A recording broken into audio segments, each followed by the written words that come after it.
തന്റെ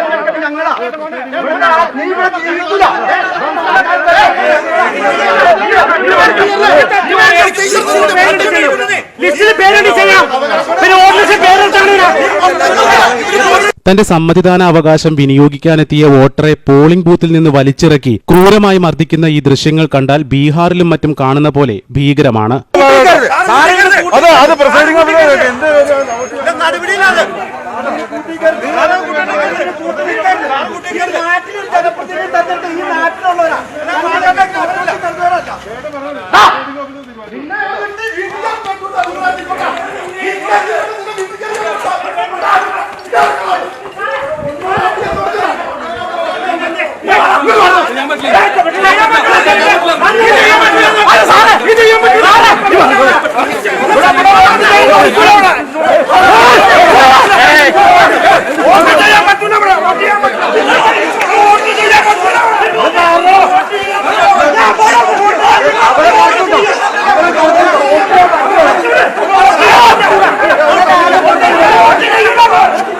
കിഴക്കമ്പലം പഞ്ചായത്തിൽ ആര് വോട്ട് ചെയ്യണമെന്ന് ഞങ്ങൾ തീരുമാനിക്കുമെന്ന് ആക്രോശിച്ചുകൊണ്ട് കുറെ രാഷ്ട്രീയ ഗുണ്ടകൾ സ്വന്തം ഭാര്യയുടെ മുന്നിലിട്ട് ഒരു പാവം മനുഷ്യനോട് ചെയ്യുന്ന ഈ ക്രൂരതയാണോ നമ്മൾ ജനാധിപത്യം എന്ന് പറയുന്നത്?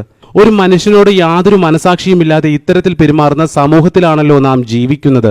കഷ്ടമെന്നല്ലാതെ എന്തു പറയാൻ? 2020-ക്കെതിരെ LDFും UDFും പരസ്പര ധാരണയോടെ മത്സരിക്കുന്ന കിഴക്കമ്പലം പഞ്ചായത്തിൽ ഇരു മുന്നണികളും ചേർന്ന് ഒറ്റ സ്ഥാനാർത്ഥിയെ നിർത്തിയിരിക്കുന്ന കുമ്മനോട് വാർഡിലെ ഒരു ബൂത്തിലുണ്ടായതാണ് ഈ സംഭവം.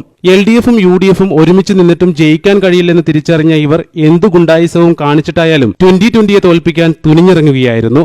ഈ പഞ്ചായത്തിൽ ജനിച്ചു വളർന്നവർക്ക് മാത്രമേ ഇവിടെ വോട്ട് ചെയ്യാവൂ എന്നാണ് ഈ ക്രൂരത ചെയ്യാൻ പാർട്ടിക്കാർ പറയുന്ന ന്യായം. എന്ത് വാദഗതിയാണ് കേരളം ഭരിക്കുന്ന പാർട്ടിയുടെ ഈ പ്രവർത്തകർ മുന്നോട്ട് വയ്ക്കുന്നത്? ഒരു ഇന്ത്യൻ പൗരൻ അവൻ ജീവിക്കുന്ന നാട്ടിൽ വോട്ട് ചെയ്യാൻ പറ്റിയില്ലെങ്കിൽ കേരളത്തിൽ ഈ തിരഞ്ഞെടുപ്പ് നിയമങ്ങൾക്ക് എന്ത് പ്രസക്തിയാണുള്ളത്?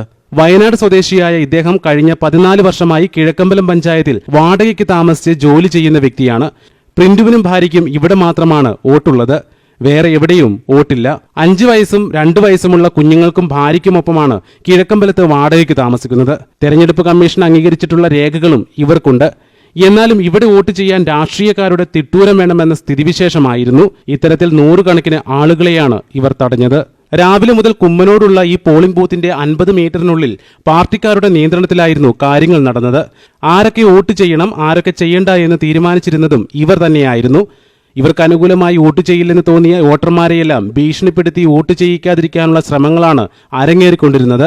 എന്നാൽ അവരുടെ ഭീഷണിക്കിടയിലും വോട്ട് ചെയ്യാനെത്തിയ പ്രിന്റു എന്ന ഈ യുവാവിനെയും ഭാര്യയെയുമാണ് അതിക്രൂരമായി മർദ്ദിക്കുകയും അധിക്ഷേപിക്കുകയും ചെയ്തത്. വോട്ട് ചെയ്യാൻ വന്ന ഇവരുടെ നേരെ നിങ്ങളെ ഇവിടെ ജീവിക്കാൻ അനുവദിക്കില്ലെന്ന് ആക്രോശിച്ചുകൊണ്ട് കുറെ CPM-കാർ പാഞ്ഞെടുക്കുകയായിരുന്നു. ക്രൂരമായ ആക്രമണത്തിൽ പരിക്ക് പറ്റിയ പ്രിന്റുവിനെ പിന്നീട് പഴങ്ങനാട് സമരിറ്റൻ ഹോസ്പിറ്റലിൽ പ്രവേശിപ്പിച്ചു. കഴുത്തിൽ കിടന്ന സ്വർണമാലയും പണമടങ്ങിയ പേഴ്സും അക്രമികൾ കൊണ്ടുപോയെന്നും ഇവർ പറഞ്ഞു. 40 പേരോളം തെരഞ്ഞെടുപ്പ് ദിനത്തിൽ കിഴക്കമ്പലത്ത് രാഷ്ട്രീയക്കാരുടെ മർദ്ദനത്തിന് ഇരയായെന്നാണ് റിപ്പോർട്ടുകൾ. ഭരണഘടന ഉറപ്പുതരുന്ന മൗലിക അവകാശങ്ങളെ ഭരിക്കുന്ന പാർട്ടി തന്നെ ഈ പൗരന്മാർക്ക് നിഷേധിക്കുകയും അവരെ മർദ്ദിക്കുകയും ചെയ്യുമ്പോൾ ഇതിനൊക്കെ പരാതി പറയേണ്ടത് ആരോടാണ്? എല്ലാം സഹിക്കാൻ വിധിക്കപ്പെട്ടവരായി മാറുകയാണ് ജനം. News desk, കൊച്ചിവട്ടം.